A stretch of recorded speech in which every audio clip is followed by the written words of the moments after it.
नमस्कार मित्रांनो, तुम्हाला वाटते की दरवर्षीप्रमाणे यंदाही नागपंचमीची साधी पूजा कराल आणि तुम्हाला पूजेचे फळ मिळेल. पण थांबा, जरा विचार करा.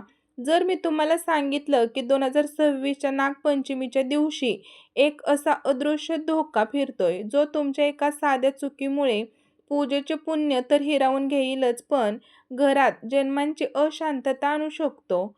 होय मित्रांनो, तुम्ही अगदी बरोबर ऐकला आहात. 2026ची नागपंचमी ही साधीसुधी नागपंचमी नाहीये.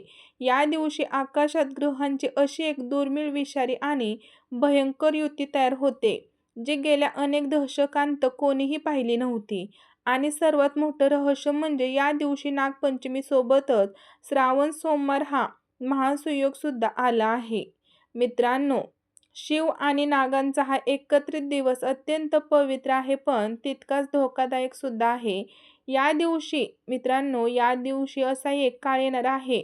मित्रांनो, असा एक विषाक्त राहू काळ ज्याच्या तावडीत जर तुम्ही पूजा करताना सापडलात तर घरांवर संकटाची मालिका सुरू होऊ शकते. पण इथेच संपत नाही. तुम्हाला माहीत आहे का, या पवित्र दिवशी सुवासिनी महिलांनी परिधान केलेले एक विशिष्ट रंग थेट तुमच्या सौभाग्यावर, त्यांच्या पतीच्या आयुष्यावर आणि घरात येणाऱ्या लक्ष्मीवर गदा आणू शकतो.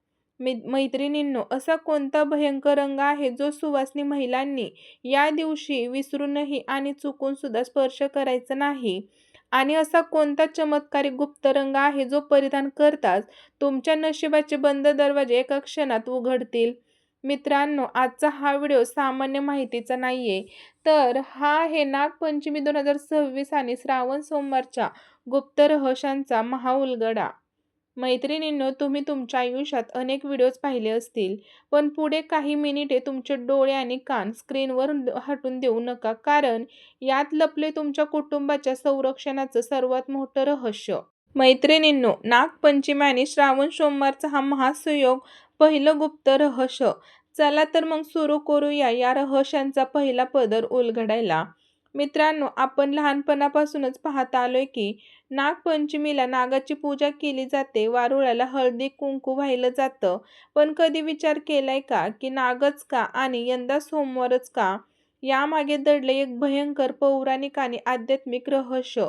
मित्रांनो, शास्त्र सांगतं भगवान महादेवाने स्वतःच्या गळ्यात नागराज वासुकीला स्थान दिले आहे.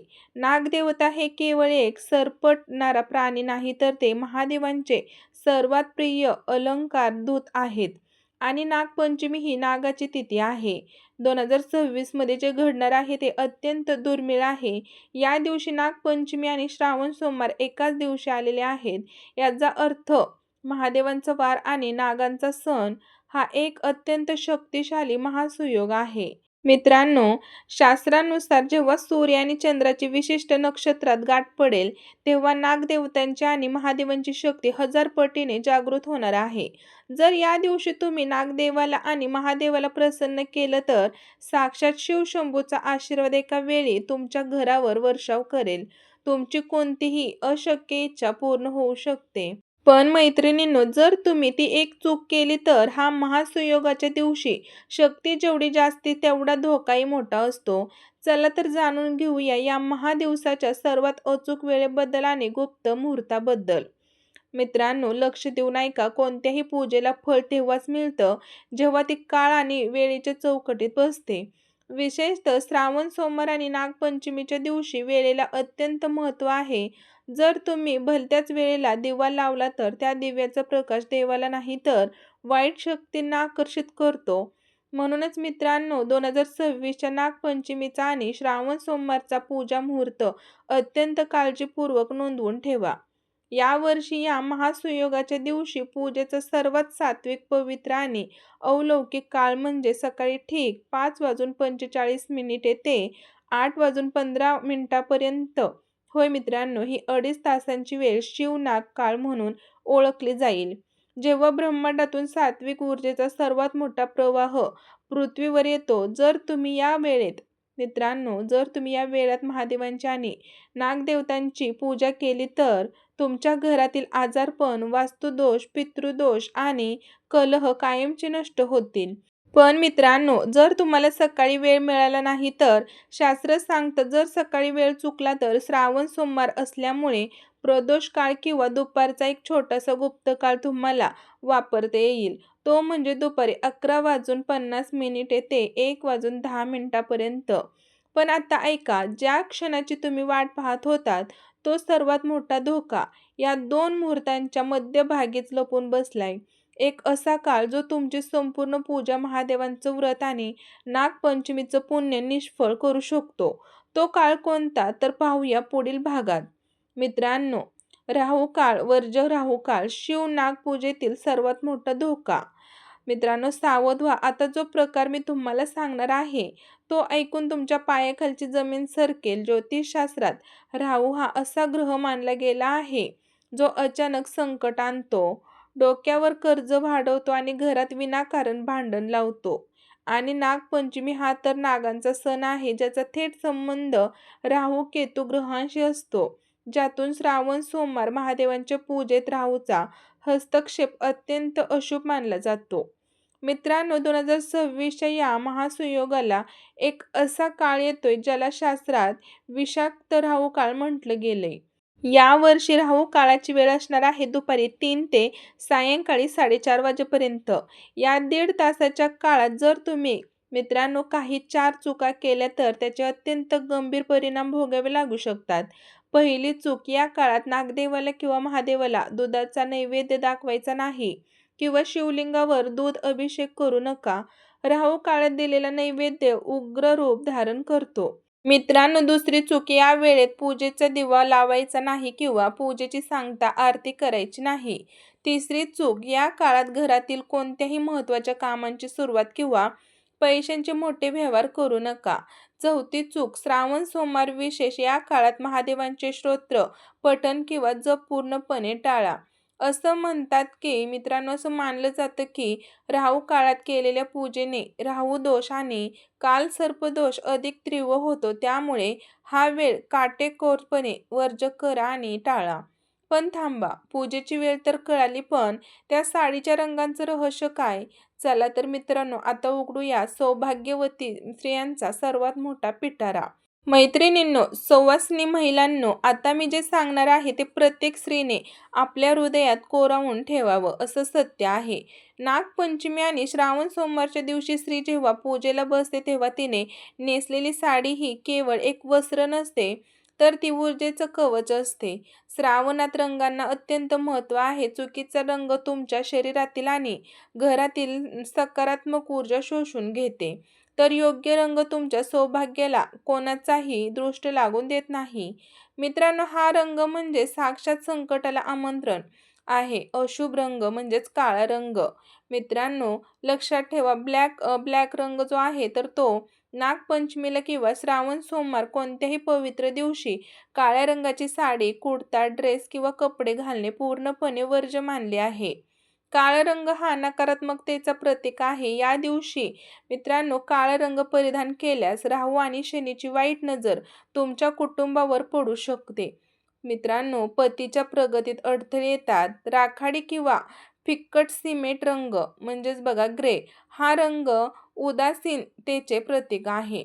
सणाच्या दिवशी हा रंग वापरल्यास घरातील मांगल्य निघून जाते. दुसरा आहे सौभाग्याचा वर्षाव करणारे 4 दैवी रंग म्हणजे शुभ रंग. पहिला आहे निसर्गाचा, सौभाग्याचा आणि श्रावणाचा राजा हिरवा रंग म्हणजेच ग्रीन. नागपंचमी आणि श्रावण सोमवार या दोन्ही दिवशी मित्रांनो, या दोन्ही दिवसांसाठी हिरवा रंग सर्वात उत्तम आहे. हिरव्या रंगाची साडी आणि हिरव्या रंगाच्या बांगड्या घालणे म्हणजेच साक्षात आदिशक्ती माता सन्मान करणे. हिरवा रंग बुधग्रहाला मजबूत करतो, ज्यामुळे पती पत्नीच्या नात्यात प्रेम वाढते, पतीचे आयुष्य दीर्घायुष्य होते आणि घरात सुख, शांती, समृद्धी नांदते. मैत्रिणींनो, दुसरं आहे दारिद्र्य नष्ट करणारा पिवळा रंग म्हणजेच येल्लो. पिवळा रंग हा भगवान श्री विष्णूंचा आणि देवगुरु बृहस्पतींचा सर्वात प्रिय रंग आहे.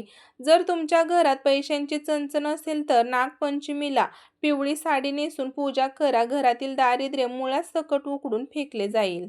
मित्रांनो, तिसरा आहे अखंड सौभाग्याचे प्रतीक लाल किंवा गुलाबी रंग म्हणजेच रेड किंवा पिंक. लाल रंग हा अष्टलक्ष्मीचा रंग आहे. नवविवाहित महिलांनी किंवा सुवासिनी महिलांनी लाल साडी नेसल्यास घरात कधीही अन्नाची आणि धनाची कमतरता भासत नाही. हा रंग ऊर्जेचा आणि प्रेमाचं प्रतीक आहे. मित्रांनो, चौथा आहे श्रावण सोमवार विशेष पांढरा रंग म्हणजेच व्हाईट. जर तुम्ही श्रावण सोमवारचं व्रत करत असाल तर पांढऱ्या रंगाची साडी किंवा कपडे परिधान करणे अत्यंत शुभ आहे.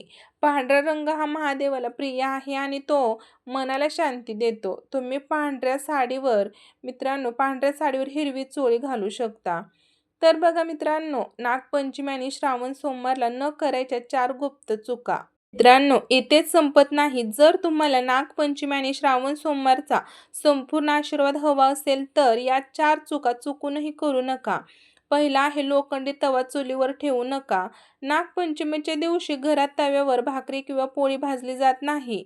तवा हा नागाच्या पडद्यासारखा मानला जातो. श्रावण सोमवार असला तरीही या दिवशी पोळीऐवजी पुरणाचे दिंड, उकडीचे मोदक किंवा खीर बनवावी. दुसरा आहे मित्रांनो, जमीन खांदू नका. या दिवशी शेतात किंवा बागेत नांगरणी किंवा खांदकामे करू नका. महादेवांचा वास जमिनीतही मानला जातो. तिसरी, कात्री किंवा सुई वापरू नका. या दिवशी कपडे किंवा शिवणे पूर्णपणे निषिद्ध आहे. हे अशुभ मानले जाते. मित्रांनो, चौथा आहे जिवंत नागाला त्रास देऊ नका. जिवंत नागाला जबरदस्तीने दूध पाजू नका. हे त्याच्यासाठी विषारी ठरू शकते. नेहमी मातीच्या किंवा धातूच्या नागदेवतांचीच पूजा करा. महादेवाला जिवंत नागाचा त्रास आवडत नाही. हो मित्रांनो, जर माझ्या प्रिय मित्रांनो, सुवासिनी महिलांनो, 2026ची नागपंचमी आणि श्रावण सोमवार हा तुमच्या आयुष्याला एक नवीन वळण देण्याची, महादेवांचा आणि नागदेवतांचा एकत्रित आशीर्वाद मिळवण्यासाठी सुवर्ण संधी घेऊन आली आहे.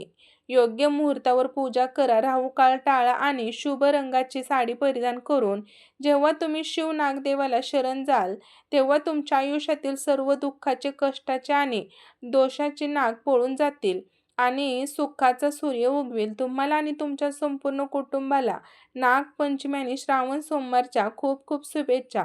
जर तुम्हाला हे रहस्य माहिती आवडले असेल तर व्हिडिओला आत्ताच लाईक करा. तुमच्या सुवासिनी मैत्रिणींना आणि नातेवाईकांना व्हिडिओ शेअर करा आणि अशाच रहस्यांसाठी आपल्या चॅनलला सबस्क्राईब नक्की करा. कमेंट बॉक्समध्ये पूर्ण श्रद्धेने लिहा ओम नमः शिवाय आणि जय नागदेवता. धन्यवाद मित्रांनो. श्री स्वामी समर्थ. जय जय स्वामी समर्थ. धन्यवाद.